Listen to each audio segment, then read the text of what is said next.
بسم اللہ الرحمن الرحیم۔ الحمد للہ رب العالمین، والصلاة والسلام علی سید المرسلین خاتم النبیین، اما بعد۔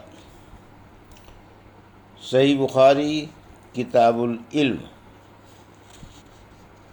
حدیث نمبر 67، اردو ترجمہ۔ رسول کریم صلی اللہ علیہ وسلم کے اس ارشاد کی تفصیل میں کہ بسا اوقات وہ شخص جسے حدیث پہنچائی جائے سننے والے سے زیادہ حدیث کو یاد رکھ لیتا ہے۔ ہم سے مسدد نے بیان کیا، ان سے بشر نے، ان سے ابن عون نے ابن سیرین کے واسطے سے، انہوں نے عبد الرحمن بن ابی بکرہ سے نقل کیا، انہوں نے اپنے باپ سے روایت کی کہ وہ ایک دفعہ رسول اللہ صلی اللہ علیہ وسلم کا تذکرہ کرتے ہوئے کہنے لگے کہ رسول اللہ صلی اللہ علیہ وسلم اپنے اونٹ پر بیٹھے ہوئے تھے اور ایک شخص نے اس کی نکیل تھام رکھی تھی۔ آپ صلی اللہ علیہ وسلم نے پوچھا، آج یہ کون سا دن ہے؟ ہم خاموش رہے حتیٰ کہ ہم سمجھے کہ آج کے دن کا آپ کو کوئی دوسرا نام اس نام کے علاوہ تجویز فرمائیں گے۔ پھر آپ صلی اللہ علیہ وسلم نے فرمایا، کیا آج قربانی کا دن نہیں ہے؟ ہم نے عرض کیا، بے شک۔ اس کے بعد آپ صلی اللہ علیہ وسلم نے فرمایا، یہ کون سا مہینہ ہے؟ ہم اس پر بھی خاموش رہے اور یہی سمجھے کہ اس مہینے کا بھی آپ نے اس کے نام کے علاوہ کوئی دوسرا نام تجویز فرمائیں گے۔ پھر آپ صلی اللہ علیہ وسلم نے فرمایا، کیا یہ ذی الحج کا مہینہ نہیں ہے؟ ہم نے عرض کیا، بے شک۔ آپ صلی اللہ علیہ وسلم نے فرمایا، تو یقیناً تمہاری جانیں اور تمہارے مال اور تمہاری آبرو تمہارے درمیان اسی طرح حرام ہے جس طرح آج کے دن کی حرمت تمہارے اس مہینے اور اس شہر میں ہے۔ پس جو شخص حاضر ہے اسے چاہیے کہ غائب کو یہ بات پہنچا دے، کیونکہ ایسا ممکن ہے کہ جو شخص یہاں موجود ہے وہ ایسے شخص کو یہ خبر پہنچائے جو اس سے زیادہ حدیث کا یاد رکھنے والا ہو۔ اس بیان میں کہ علم کا درجہ قول و عمل سے پہلے ہے، اس لیے کہ اللہ تعالیٰ کا ارشاد ہے، فَاعْلَمْ أَنَّهُ لَا إِلَٰهَ إِلَّا اللَّهُ، آپ جان لیجئے کہ اللہ کے سوا کوئی عبادت کے لائق نہیں ہے۔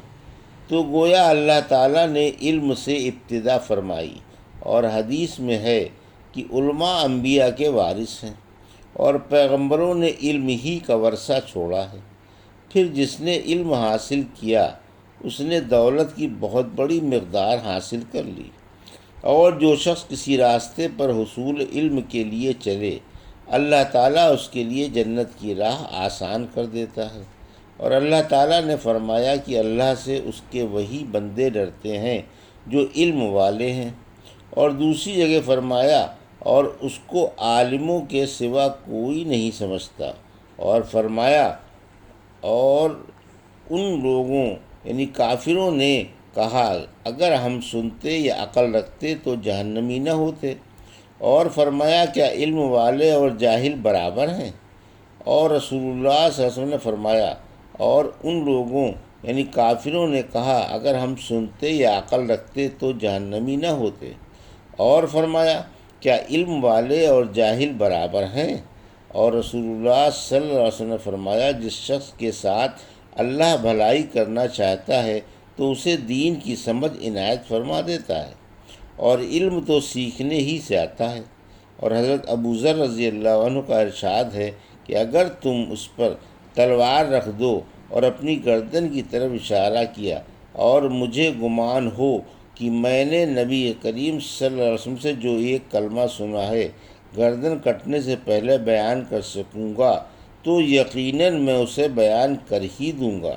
اور نبی صلی اللہ علیہ وسلم کا فرمان ہے کہ حاضر کو چاہیے کہ میری بات غائب کو پہنچا دے۔ اور حضرت ابن عباس رضی اللہ عنہ نے کہا کہ یہ آیت کونو اربانین سے مراد حکمائے فقہائے علماء ہیں، اور ربانی اس شخص کو کہا جاتا ہے جو بڑے مسائل سے پہلے چھوٹے مسائل سمجھا کر لوگوں کی علمی تربیت کرے۔ حدیث نمبر 68، اردو ترجمہ۔ نبی صلی اللہ علیہ وسلم کا لوگوں کی رعایت کرتے ہوئے نصیحت فرمانے اور تعلیم دینے کے بیان میں تاکہ انہیں ناگوار نہ ہو۔ ہم سے محمد بن یوسف نے بیان کیا، انہیں سفیان نے اعمش سے خبر دی، وہ ابو وائل سے روایت کرتے ہیں، وہ عبداللہ بن مسعود رضی اللہ عنہ سے کہ رسول اللہ صلی اللہ علیہ وسلم نے ہمیں نصیحت فرمانے کے لیے کچھ دن مقرر کر دیے تھے، اس ڈر سے کہ کہیں ہم کبیدہ خاطر نہ ہو جائیں۔ حدیث نمبر 69، اردو ترجمہ۔ ہم سے محمد بن بشار نے بیان کیا، ان سے یحییٰ بن سعید نے، ان سے شعبہ نے، ان سے ابو طیاح نے، انہوں نے حضرت انس بن مالک رضی اللہ عنہ سے نقل کیا، وہ رسول اللہ صلی اللہ علیہ وسلم سے روایت کرتے ہیں کہ آپ نے فرمایا، آسانی کرو اور سختی نہ کرو، اور خوش کرو اور نفرت نہ دلاؤ۔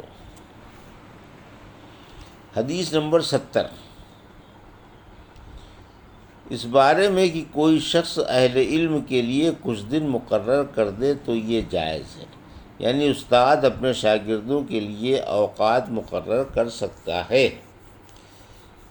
ہم سے عثمان بن ابی شیبہ نے بیان کیا، ان سے جریر نے منصور کے واسطے سے نقل کیا، وہ ابو وائل سے روایت کرتے ہیں کہ عبداللہ ابن مسعود ہر جمعرات کے دن لوگوں کو وعظ سنایا کرتے تھے۔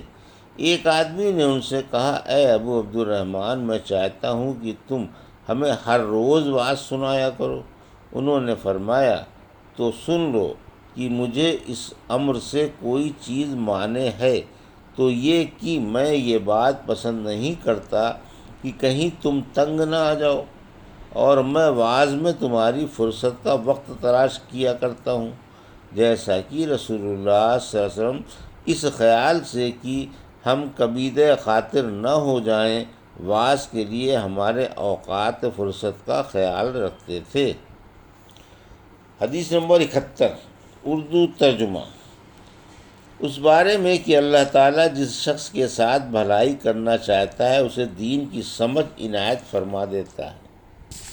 ہم سے سعید بن عفیر نے بیان کیا، ان سے وہب نے یونس کے واسطے سے نقل کیا، وہ ابن شہاب سے نقل کرتے ہیں، ان سے حمید بن عبد الرحمن نے کہا کہ میں نے معاویہ رضی اللہ عنہ سے سنا، وہ خطبے میں فرما رہے تھے کہ میں نے رسول اللہ صلی اللہ علیہ وسلم کو یہ فرماتے ہوئے سنا کہ جس شخص کے ساتھ اللہ تعالیٰ بھلائی کا ارادہ کرے اسے دین کی سمجھ عنایت فرما دیتا ہے، اور میں تو محض تقسیم کرنے والا ہوں، دینے والا تو اللہ ہی ہے، اور یہ امت ہمیشہ اللہ کے حکم پر قائم رہے گی، اور جو شخص ان کی مخالفت کرے گا انہیں نقصان نہیں پہنچا سکے گا، یہاں تک کہ اللہ کا حکم یعنی قیامت آ جائے اور یہ عالم فنا ہو جائے۔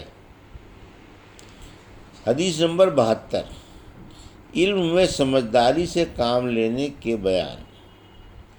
ہم سے علی بن مدینی نے بیان کیا، ان سے سفیان نے، ان سے ابن ابی نجیح نے مجاہد کے واسطے سے نقل کیا، وہ کہتے ہیں کہ میں عبداللہ بن عمر رضی اللہ عنہ کے ساتھ مدینے تک رہا، میں نے اس ایک حدیث کے سوا ان سے رسول اللہ صلی اللہ علیہ وسلم کی کوئی اور حدیث نہیں سنی۔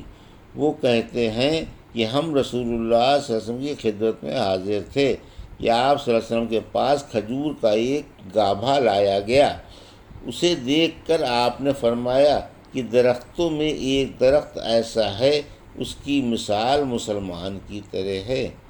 ابن عمر کہتے ہیں کہ یہ سن کر میں نے ارادہ کیا کہ عرض کروں کہ وہ درخت کھجور کا ہے، مگر چونکہ میں سب سے چھوٹا تھا اس لیے خاموش رہا۔ پھر رسول اللہ صلی اللہ علیہ وسلم نے خود ہی فرمایا کہ وہ کھجور کا درخت ہے۔ حدیث نمبر 73، علم و حکمت میں رشک کرنے کے بیان۔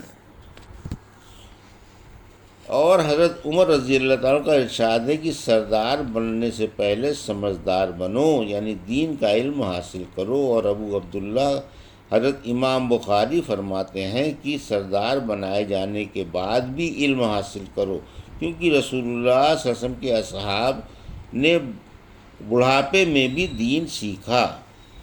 ہم سے حمیدی نے بیان کیا، ان سے سفیان نے، ان سے اسماعیل بن ابی خالد نے دوسرے لفظوں میں بیان کیا۔ ان لفظوں کے علاوہ جو زہری نے ہم سے بیان کیے وہ کہتے ہیں میں نے قیس بن ابی حازم سے سنا، انہوں نے عبداللہ بن مسعود رضی اللہ عنہ سے سنا، وہ کہتے ہیں کہ رسول اللہ صلی اللہ علیہ وسلم کا ارشاد ہے کہ حسد صرف دو باتوں میں جائز ہے، ایک تو اس شخص کے بارے میں جسے اللہ نے دولت دی ہو اور اس دولت کو راہ حق میں خرچ کرنے پر بھی قدرت رکھتا ہو، اور ایک اس شخص کے بارے میں جسے اللہ نے حکمت کی دولت سے نوازا ہو اور وہ اس کے ذریعے سے فیصلہ کرتا ہو اور لوگوں کو اس کی حکمت کی تعلیم دیتا ہو۔ یہ تھی صحیح بخاری باب کتاب العلم کی حدیث نمبر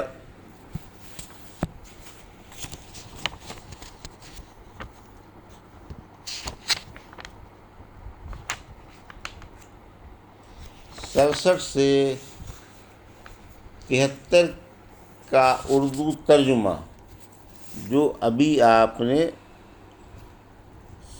سماعت فرمایا۔ اللہ سے دعا ہے کہ اللہ ہمیں اس کی صحیح سمجھ عطا فرمائے اور اس پر زندگی گزارنے کی توفیق عطا فرمائے، آمین یا رب العالمین۔